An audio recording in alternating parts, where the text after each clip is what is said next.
Hello, everyone. I'm Brad, and while recording the Nerdly Kingdom podcast, me and William started talking about Halo 5 and Halo 6 and other Halo-related stuff. So you're getting an arcade mode episode from that. It's not the hot garbage you're used to, but it's the hot garbage you're going to get. So have fun. There we go. Now we're recording. I forget how many buttons I have to press. But it's like, I really liked Halo 4. Halo 4. Okay. Which one's which? Halo 4. Did I play Halo 4? I don't know if you did. I don't know. You didn't with us. I know that. I don't remember. I don't know. But, okay, so Halo 4 I saw Halo 4 play. That's the one that had... Oh, my Mr. Pibbs overflowing. It had, like, the energy beam things, right? Yeah, the Promethean Knights. I don't remember the story at all. Okay, I just remember that. I really liked Halo 4, and it set up a really good story arc for the new trilogy. The problem is Halo 5 really adds nothing. Like, you could play Halo 4 and then just have someone describe to you how Halo 5 ends, and you wouldn't gain or lose anything. That's unfortunate, because I remember, like, the middle of the last trilogy, Halo 2 was, like, a masterpiece. Yeah, Halo 2 is great. Halo 5 I remember it being, like, revolutionary, because you played as both teams. It was crazy. One of the biggest problems with Halo 5 is that it relies too heavily on the expanded lore for you to understand. Like, it brings in characters from the books and comics that unless you've read the books or comics, you wouldn't know who they are. And it doesn't do anything to reintroduce those characters. See, that's weird, because this isn't like a movie where, we got limited amount of time. Like, this is a game. Had they spent more time introducing the characters, that just would have been more game time, which is always a good thing. But it's more characters. There's so many characters in this game, because you have the 4 members of Blue Team, the 4 members of Osiris, the Arbiter's back, Halsey, all the new characters they introduced in Halo 4, and they're all just so terribly written because there's so many characters and not enough time to develop. I recognize none of those names. Any of them. So, but it's like nothing of consequence happens in the story, and the story really does nothing to move the trilogy, this new story, along. Yeah. And so really, like, you could play Halo 4. Halo 4 sets up the new trilogy well. But you could just skip Halo 5 and be like, because the ending of Halo 5, you learn that Cortana survived her rampancy through Forerunner technology and has become... She's basically the new villain of this trilogy, but she doesn't have villainous intent. She is using Forerunner technology to force a peace truce amongst all the other beings in the galaxy by threat of disarmament. And to demonstrate her force, she uses the Guardians at the end of Halo 5 to send out a power surge that, like, knocks out all of the technology nearby, and all of the other AIs, with the exception of one, which is the AI for the ship that the UNSC is using, all swear their allegiance to Cortana. Would that not wipe them out when she knocks out the technology, though? I mean, yeah, probably, but it didn't. But it's cool because if you beat Halo 5 on Legendary, the Legendary ending is Cortana activating a Halo ring and humming the same tune that Guilty Spark hums during the first Halo. So that's why Halo 6 is being considered a soft reboot of sorts, because it's going to be kind of parallel to the original Halo, where you're going to be back on a Halo ring.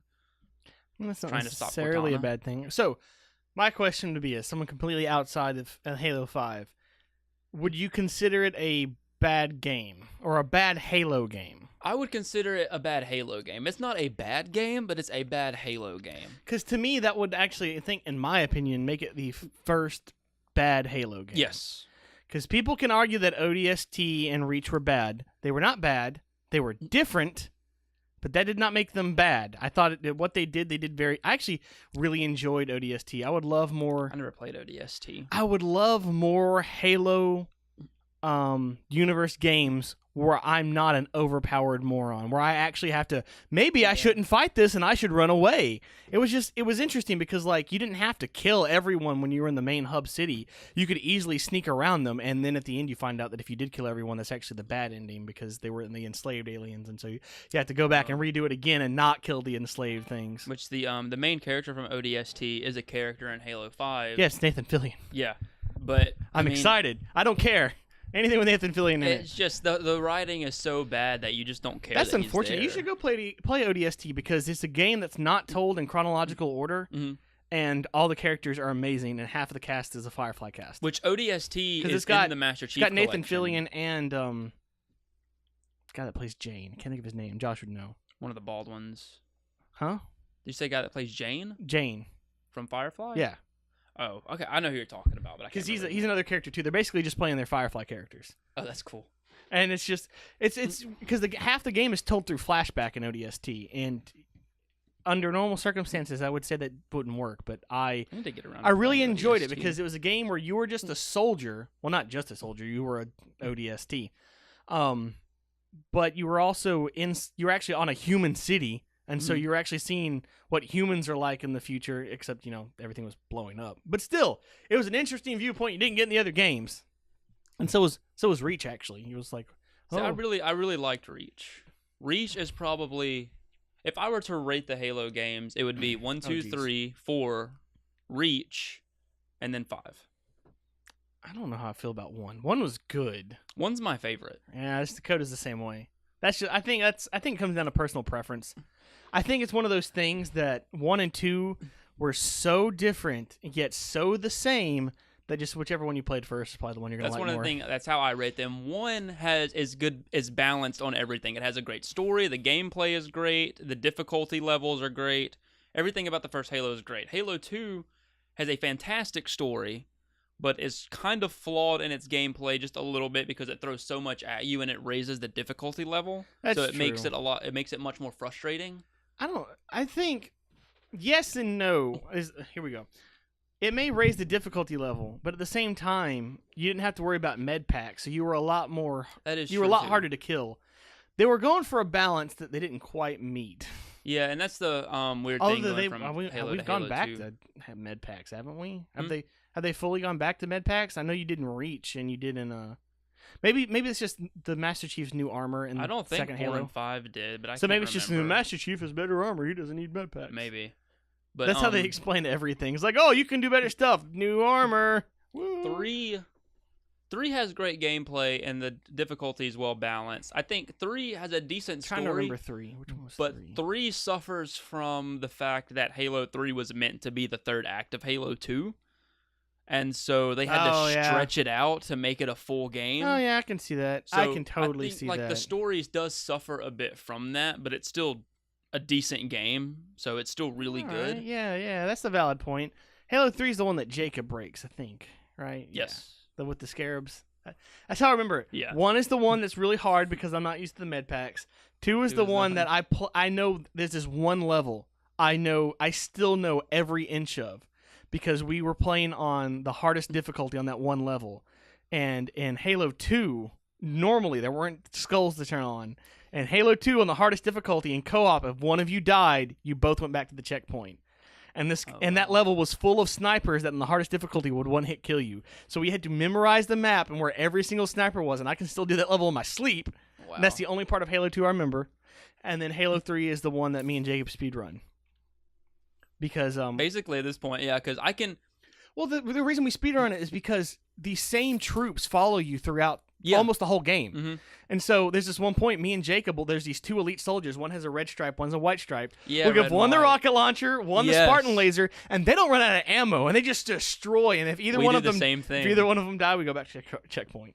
It's totally unfair. Halo 3 actually was one of the most emotional games I've been through because of that level. Because we had 3 of them. It was me, Jacob, the red patch, the white patch, and there was another white patch. And so I had 2 of them in a Warthog with me, and Jacob had one on the Mongoose. And throughout that level, we all died. Progressively. It's like it was like a war actual movie. war. Yeah, and by the time we finished the level, me and Jacob were both emotionally affected by it. We put way too much. But it was so sad because one of them died because the Warthog got stickied. Oh. And he died in the explosion. One died fending off a huge group of Covenant as we tried to infiltrate this building. Red with the Spartan laser died. He got infected by Flood, and Jacob had to kill him. Oh my gosh. and it was not fun. I died blowing up a scarab.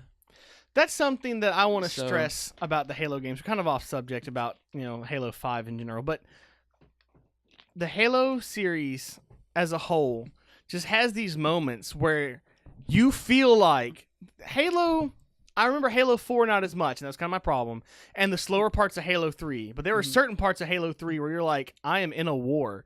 Like, there's chaos happening on the screen that I'm not seeing that will affect me later because you actually have allies that are actually competent. You actually have evil NPCs that are actually competent. And so it's totally possible you can lose because of a different part of the battle that you are not part of. Yeah. Which is what makes co-op. I wish you could have a really hard 4-player co-op. Because the 2-player co-op is like when me and Jacob play, we're actually like, okay, I'll go cover this base over here. You walk, and we're actually making tactical plans and actually acting on them. And that's just something that we've never been able to do in any other game. That is that's a feature in Halo 5 because there's 4 main characters for each Spartan group. Okay. And you have commands, so you can tell one character to take care of this and one character to take care of that. We've gone full Rainbow Six. And they did that because they wanted to implement that co-op into the campaign. Did they? And yes. Oh, okay. I just felt the way the story was going, I just felt like, but they never made it. But yeah, well, I've actually never tried it because I've only ever played it by myself. Well, oh man, if the next one really is cross-platform like they've said it is, we're all co-oping. We could definitely. And it's going to be the best thing ever. It'll be like old times. That's what people are like mad about. The Halo series needs to die. I was like, when they stop making good games, I'll stop buying them. Yeah, and I mean, Halo 5 was definitely a low point, but it looks like Halo 6 is going to make up for that and more. That's fair, and that's gonna happen eventually. Like, not every game is gonna be the best. Yeah, you're gonna have missteps. Especially Halo Wars, not counting that one. Halo Wars had potential, and they didn't do it, and so I'm not even gonna talk about it. But I mean, what they were on 1, 2, 3, Odyssey, Reach, 4, like this. Halo 6 would be the 8th game. 7. Yeah. Excluding Halo Wars. Oh, yeah, I wouldn't count Halo Wars. 5. There's 7 in the main, because you have 5, Halo 5, Reach, and then ODST. 6 will be the 7th game. Yeah, no. 6 will be the... Wait, no, Halo 6 will be the 8th game. Oh my gosh, numbers. All I had to do was add 2 to it, and I couldn't do it. Math is hard. We're from Alabama. We can't do the math. Oh, man, but no, I really want to play Halo. I actually bought a 360 just so I could... Master Chief's Collection coming to PC soon. Really? It's coming to Steam, yeah. And Steam, that's a weird choice. That's a really weird choice. Jacob actually posted an article about it. Yeah, I saw it. I didn't read it. Why Steam? Why not through their own store? I don't know. Maybe it's doing both. Maybe it's going to Steam for those that want to get it on Steam, and maybe it's... Yeah, you're probably right. We'll check when we're done recording. I remember one of my favorite Halo multiplayer moments is when me and Dakota were playing OG Halo multiplayer, and I was screen watching because I'm a little shit. Dude. Okay, finish your story. I got a story. And I noticed he was standing in front of one of the portal areas, and so I ran to the nearest one and meleeed through it, and it happened to be the right one, and I killed him by meleeing through the portal and getting him on the other side. That's great. I'm gonna go to my favorite Halo thing, but first, I have a game for PC I want to install to multiplayer because you can do it on one PC, and it's a shooter multiplayer game with weapons that are just the stupidest thing you've ever seen, and everyone's on the same screen. It's like split screen. Everyone's invisible, so you have to screen watch to know where someone is to kill them, and it's called Screen Cheat. And it's it's one of the best games I've ever played. I think I've seen Funhouse play that. I'm sure. It is so much fun, and it's so infuriating. I really want us all to play it. But my favorite Halo memory is we were playing on the hardest difficulty. Maybe the hardest, probably, because me and Jacob have a tendency to just play on the hardest difficulty and just run in and kamikaze and then respawn, which does not work when you're fighting the Flood, because then you just have to fight like Flood versions of the Master Chief and the Arbiter, which is not good. Not fun. But we would do that, and we had skulls on, so they had more health. They had the skull for the stronger armor. Yeah. Well, the higher level brutes have the golden armor that can't be stickied when you had that skull on. Oh, I know what you're about to say. I remember this. And it's one of those things I wish I had recorded, because had I not seen it, I would have not believed it. He threw the sticky at the brute. It bounced off, landed on me. Not just on me, but where my screen picked up. So I just saw blue fuzzy, and I'm just like, well, dang. I remember that. Oh man, it was just too perfect. Jacob used to be he had the physics for the. I've never seen anyone throw stickies like Master him. Sticky. He could hit people from across the map and like just perfect every time. I have a video on my. He's since lost that ability. On my Xbox, I had a video capture when I was playing Halo 3. There's a scene where a group of brutes drive by you on a chopper. And I saw them coming, and I threw the sticky in front of me as they were coming by, and it hit the brute directly in the face. And so all you see is his face recoil back, and him go, oh, and then blow up. I love the grenades. I love having the different kinds of grenades. I love all the weapons. There's no weapon in Halo I don't love. But they didn't just have the grenades. They also had like the power things, like you could drop and like take everyone's shields out and stuff. Yeah. Halo 3 is. I won't say Halo is balanced because I don't play PvP, and I'm sure that's a hard thing to balance all these different weapons. But as far as campaign is involved, it's massive chaos without being too chaotic. I've just forgotten how much I like the Halo games, especially the big war scenes. I always hate that you couldn't sit on the tanks like everyone else could. So I would just like stand on the tank just because like it just felt like you were riding to war, just sitting on the tank with all the other people, trying to convince Jacob not to shoot people off the tanks and turn everyone against us for the entire game on the hardest difficulty. We used to do that all the time in 3 when you're in the barracks. It's just extra difficulty. I started playing Halo. I started replaying Halo the other day because me and Maggie were bored, and I was like, let's play Halo. I love Halo. I want you to play Halo with me. And I'm so good at the first Halo that it was basically just me killing everything as she followed me through the level. I mean, and so we were on the second level going from on the Halo ring picking up troops, and she was like, why am I even here? You don't even need me. And I was like, I do need you for the next level when I need you to distract the hunters. Jesus, bait. That's the only way you can do it. Being bait is fun because like it takes. Like, you don't have to worry about shooting, you just gotta maneuver. But at the same time, the hunters in the first Halo are so much easier to kill than Really? the hunters in the other games. Yeah. I figured it would have been the other way around. They're much more open. Halo's one of the only games that have gotten harder as the games went on. Yeah. Most games are like, oh, we need an easier audience, but Halo is just like, you want to play on easy, play on easy. For like now, even it's gonna be hard. multiplayer's changed so much because like the original trilogy multiplayer, everything was very balanced because everyone could do the same things. Yeah. And then Reach came along and added the power-up loadouts. Oh yeah. So you had people flying around the level, people doing overshields. A lot of people didn't like that. And I didn't really have a problem with it. I didn't have a problem with it either, but I had only ever played Halo 3 multiplayer. Yeah. And so I never knew that balanced multiplayer was a constant throughout the trilogy up until Reach. Yeah. But I feel like Halo Reach did it in a very balanced way as opposed to like Halo 5. No, I don't know anything about that. Where you have all the power-ups and then you can also strafe back and forth. I think that's that word. Like you can jump really fast from left to right. Oh, yeah. To avoid gunfire. Is that a power-up, or is that just a thing you can do? I think that's just a thing. That's just a feature now. Oh, all right. Like, I feel like it unbalances the game, because Halo was always about balance and... Yeah, I could see that being an issue. Absolute skill. A lot of people didn't like the way Reach did it, because like, oh, I'm at a disadvantage for being a lower level, and I should be like, yeah, that's how games work. I mean, I get everyone being equal in PvP going in, and some people are like, it's messing up my KDR. It's like, yeah, it's messing up everyone's KDR. But at the same time, Halo Reach did a really good job of not grouping you and matchmaking you with people that were ridiculously higher in level than you. Yeah, it's true. That's also an advantage of having a game with a lot of people. Yeah. But even so, you like having a really good loadout is one thing, but at the same time, it doesn't change the fact that you can still headshot someone with a pistol in like 2 hits and kill them. So get good, I guess. I mean, yeah, the pistol and the battle rifle are the most overpowered guns. Dude, did you ever play, what was it, SWAT? I used to exclusively play SWAT. Like, everyone was on the same terms. It was just a matter of good. We got really good at SWAT for a while because that was all we did. And then I love SWAT and big team battles. Yes. Because big team battles, I didn't feel so... There was more to do than just like a regular 4-on-4. I was just getting killed constantly. Mm-hmm. Although big team battles always like, every big team battle map was like, where's the sniper rifle at? Let's go camp that so the other team can't.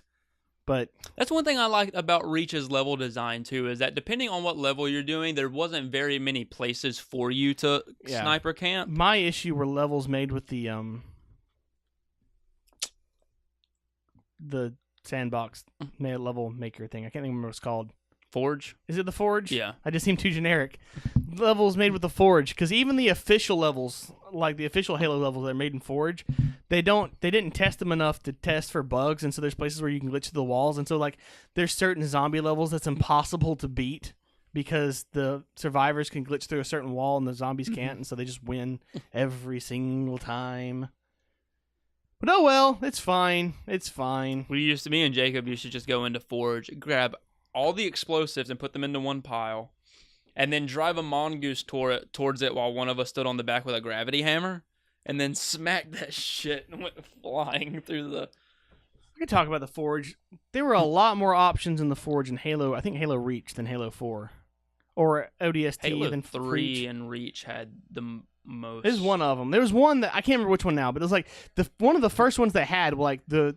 options Reach was the one where you could build like complete. Yeah, I guess Reach had more options because Reach you could build like complete levels. Yeah, but they lack some of the other stuff the other one had. I hate games that do that. Like, here's more options, but you can't have the old options, which are good too. It's like, let us have both options. Both options are good. But I will add that Halo 4 added a lot more matchmaking options, so you could create your own custom game modes that were really good. Like Juggernaut. Juggernaut is a thing now. But we tried to make Juggernaut way earlier, but it didn't work because you couldn't turn off instant kills to the back. Like, so you could have this guy with all this extra armor, really hard to kill, immune to headshots, but if anyone just like meleeed him in the back, it was instant death. So it made what would become Juggernaut. I think that's pointless. another thing people disliked about Reach as opposed to the other games is because they integrated assassination. Where if you got meleeed in the back, it did this whole assassination cinematic. Oh, yeah. I mean, that would make a lot of people butthurt. Yeah, but to be fair, that makes more sense than you just tapping them on the back and them dying. It does. I think it's funny, though, that it was just... I think if you're going to insta-kill someone, you should be a bit vulnerable. It's just funny how just simply dying from a melee attack is fine, but then when you have that animatic of being brutally slaughtered from behind... It just instigates that baby in you to where you want to pitch a fit over it because it's not fair. Oh, I thought you meant people didn't like the animation because they were vulnerable. No, they didn't like the fact that it seemed unfair to them. If I'm going to die, at least make it look cool. Yeah, that's a good point. I like people were mad because you're vulnerable for like a second or so while you're doing the insta-kill. Yeah. And I like that because you're insta-killing. Deal with it. Like, to be fair, if you're close enough to melee them in the back and insta-kill them, you could probably just do a I think it was the fact you could probably just do a headshot and kill them just as quick. I think a lot of people, since they drew out that animatic, I think a lot of people might have assumed you could get out of it. Oh, yeah. And then you couldn't, so every time you just had to rewatch that every single time. Oh, yeah, I guess I can see where that would be a problem. And that probably hurt a lot of people's pride. I mean, I don't know, check your motion sensor, scrub. Like, Yes. they're there for a reason. Like, if they're not in the motion sensor, that means they're crouching and they can't catch up to someone running, you know, or granted, that's the thing that people are like, oh, they insta kill in the back. I was like, for them to catch you, they either have to be sprinting and you didn't watch your motion sensor, or they were crouching on you and you were camping. So your fault, you know. I think that's another thing because Reach also integrated had that. And this is coming from someone that's not good at this game. The one power up that made you invisible on the sensors. Yeah. Well, it didn't make you invisible though. It just added a bunch of people on the sensors. Yeah, that's right. Which is annoying, but it's not as powerful as you think. Cause, yeah. I mean, actually, it could be powerful with the very coordinated group. It's really powerful because then all the other people on your team can move too. I think that's another thing. But I don't think it was as good as people make it out to be. It's no worse than active camo. Yeah. But I think that's another thing. Maybe I'm just not good enough for it to matter. That annoys me about Halo 5 is I liked the team integration of being able to command a team and say, hey, you do this. It made combat much easier and more fluid when I could have one character focusing on one person and I could be focusing on something else. But another thing about Halo 5 was that Halo was the game that revolutionized the FPS genre. Every other game after Halo was just trying to be Halo. Yeah. And so I feel like there's the new Halo games with 343, I feel like there's that weight of responsibility of maintaining that, but the problem is there's only so many places you can go from here and so many things that other people have already done, that even though Halo 5 integrated some new things, it still feels generic because things like Call of Duty are still integrating so many things. And so Halo 5 just felt very generic in a way. I think the problem is that they need to not try to revolutionize something new. They need to take what their game needs and make that the best it can be. It doesn't have to be new. If you have an old mechanic that works really well in your game and you make it work really well in your game, that's what people are going to like. Mm-hmm. And I just think like the need for something to be new is pointless. My mic's having problems. I need to fix it when we stop recording. Anyways, we've been going on for about 30 minutes now. Yay! I feel like I had something else to add. I'm sure there's a lot you could talk about Halo. No, but that's okay. That's why I'm excited about Halo 6, because Halo 6 just looks like it's going to be a return to form. It looks like we're just scraping all that excess gameplay. Everything is going back to the way it was. Like, I feel like 343 like actually listened to the fan base and wants to make a good game after the backlash from Halo 5, and I'm there for it. I'm really excited about Halo Infinite, and I really hope that it's great because I love Halo so much. And, you know, I don't like Halo 5. I don't think it's completely terrible. It has some redeeming moments, but overall it feels so weak as an installment in the Halo trilogy and as the middle part of this new trilogy, because nothing except for like one tiny piece of the game carries over from 4 to 6. Everything else is just completely inconsequential. It's like a Kingdom Hearts game. Yeah, almost. Yeah. That's unfortunate. Well, yeah, because I mean, it is in that sense where, in order to understand a lot of Halo 5, you have to dive into the expanded universe. It's so weird. I mean, I just don't see the reason they couldn't just kind of give you mild introductions to the new characters. Because again, that's just better writing. I think it was rushed, to be honest, because it came out. Yeah, that's possible. 3 years after Halo 4, so I definitely feel like it was rushed, and that probably had a lot to do with it. Got Last Jedi syndrome. Yeah, it really does. Like, it wasn't bad, it just needed more polish. We have nowhere to go but up from here, and I'm really excited to see where... Oh, I don't know, man. Where Halo 6 goes, and beyond that, even. Yeah, I know. Again, people are like, you need to quit beating this dead horse. It's like, I just don't feel like the horse is dead yet. But there's a chance for revival. I mean, it's not like... I think as long as they listen to the fan base and stay true to what made Halo, it'll be...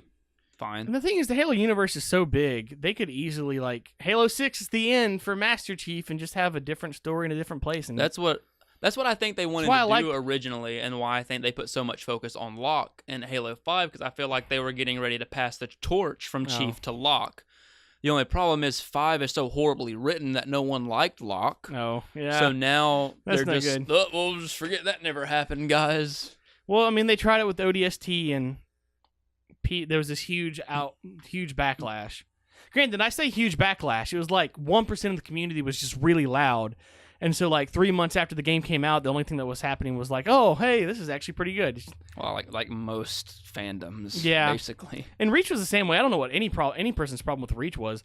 Reach had I won't say a great story. It had an interesting story. Reach had a great story, and it balanced its characters very well. Yeah. They were all very well developed and well written, and I felt sad for them when they were gone. You need to play ODST. I really do. It's in the Master Chief Collection. It's just not a part of it. I still have to buy it. That's weird. I can access it through Master Chief Collection, but I can't. I still have to buy the game. I guess it's not a Master Chief Collection. Yeah, I mean, it's not. Master Chief isn't in it. I'll give them that. But no, ODST is good just because you're a dude with a gun, not a god with a gun, and it shows. Mm-hmm. And so, like, there are, like, towards the beginning of the game, like, you are genuinely scared of grunts. Like, they can do some serious damage.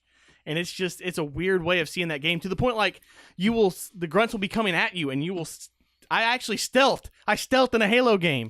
I'll actually stealth, there's a certain fountain, and I would stealth around that fountain and, like, do the assassinations behind them. Have you, are the grunts human-sized in ODST? Ish, yeah. Okay, good. Because that's one thing that I was thinking about, because the grunts are supposed to be really big. You just don't get that because Chief is a unit. He's already engineered to be way too big, in a suit that makes him even bigger. So the grunts feel tinier, but they're actually like 5 foot. Yeah, I know the grunts are almost human sized. And, yeah. It's a really weird way of seeing the game.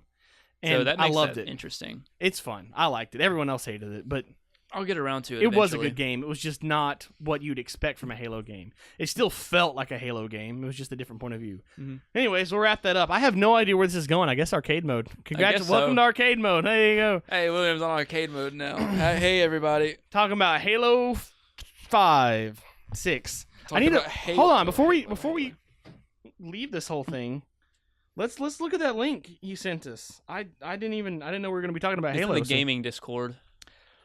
I think too many discords. We do have a lot of Discord. Well, it's so I don't get lost in people's conversations. There might be too many, but I mean, we usually all have 3 different conversations going on in 3 different. Let me read that again. What did that say? Oh, that's cool. Revealing this version of Halo Master Chief was built specifically for the PC audience, while players can enjoy the first person. Lori's mic isn't turned on, but no, she's here and she's miming. I'm being super quiet, okay? I'm letting y'all have y'all's time. Lori showed up like. Okay, so halfway first thing I'm through reading this about this is that when the Master Chief Collection does come out in PC, you'll have the Master Chief Collection, but you won't have all the games to begin with. They're releasing them one at a time to make sure they all work. And to give people time to play good, because I remember when the Chief Collection originally launched for Xbox One, there were so many problems with the multiplayer not working right and all kinds of other crap. I'm really excited for you to get this because I really want to. Have you played Halo 2 Anniversary? No. Ooh, it's great. Like I didn't know that was a thing. Yeah, the Halo 2 for the Master Chief Collection. Is it just like the one where you can switch between the graphics? Yeah, you can switch between the graphics, and the cutscenes are completely redone by Blur Studios. So it's like the cutscenes are movie level, like they look like a movie. They're so good, like they completely redid everything. It feels like a modern day video game. Like it could have come out like 2 years ago. So I'm excited for you to experience No, from what I can tell, it's still going to be PC on PC and Xbox with Xbox. You're not going to be able to cross-platform.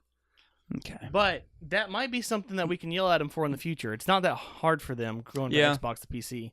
Hopefully. I mean, that's what they're working towards. Again, I've said in the other arcade modes, which you haven't been on, but I listen to them. It's just weird to me that we're at a point where I'm like, yeah, Microsoft is a good gaming studio. Like, a couple years ago, I would have laughed at me saying they're getting that. a lot better. They're getting a lot better. They're embracing the PC people, which makes me happy. And they're trying to make everything cross-platform, which makes me a lot more likely to buy a game. Because I think they finally figured out that people that aren't going to buy an Xbox just aren't going to buy an Xbox. There's nothing they can do about it. Because why buy an Xbox if you have a PC besides the games? Yeah.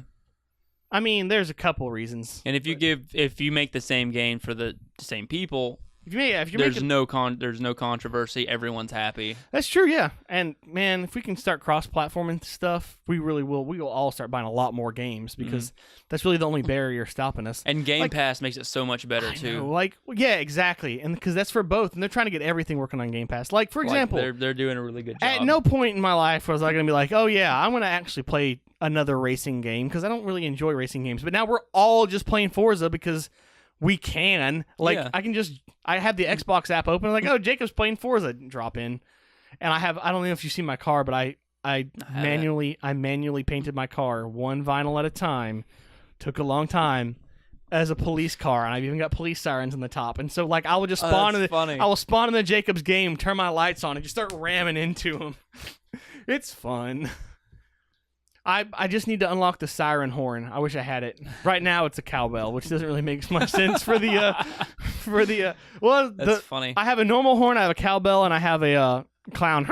So I don't know which one's best for a police car, but anyways, we'll wrap that up, and I'm just going to throw in Lori's outro that we recorded on the end of this. So Lori will still end up in the episode. Yay! So before we get to that, I can't wait for Halo 6. Hopefully we'll be able to talk more about Halo in the future leading up to it. Oh, absolutely, because I know one of you guys are going to get Halo like the moment it comes out. So it'll be me and Jacob at the same time. Actually, if it is cross-platform, I probably will too. I'm going to save up money right now just so I can buy Halo. And we can all do Halo together. And I totally get the PvP not being cross-platform. Mhm. I'm not sure I agree with it, but I get it. But I'd also I think you should just have the option. Be like, hey, if you want to cross-platform PvP, just turn it on. If you don't, turn it off. Everyone wins. That's Yeah. a situation where no one loses except for maybe the game developers because that's a lot of work. Yeah. But still, I mean, it's what Rocket League has always done. Yeah. But that's a little bit easier with the RC cars than Halo. But at least campaign. I mean, you're not going to lose anything with campaign. But that's the game too. Like at this point, Microsoft leaning so much more towards subscription services that they have nothing to lose by doing that. They really don't at all at this point. And I think they're starting to really embrace the future, and I think it's going to work out for them in the long run. I feel like within the next couple of years they'll be on top of the video game scene, and Sony's just going to be left in the dust because Sony's refusing to change. Nintendo has and always will do whatever the heck it wants. Yeah. So no fear there. Microsoft is actively trying to work for the community, and then the people that make Project Cars are making their own console. So don't know how that's gonna go. That'll be interesting. Supposedly, it's supposed to be really high powered and really cheap because they say that consoles are priced way more than they have to be. So they're gonna try to be competitors to them. So we'll see how that goes. There's no information on them at all. We'll see. All right. Here's Lori. Here's Lori telling us where to go to talk to us and stuff. Hi, you've just listened to Nerdly Kingdom Arcade Mode. I'm Lori, and I'm not in this podcast. But if you want to contact the Arcade Mode crew, you can always email them at nerdlykingdom@gmail.com or get them on Twitter at @the_nerddom. You can also get them on Instagram at @thenerdlykingdom or on Facebook at @thenerdlykingdom. Perfect.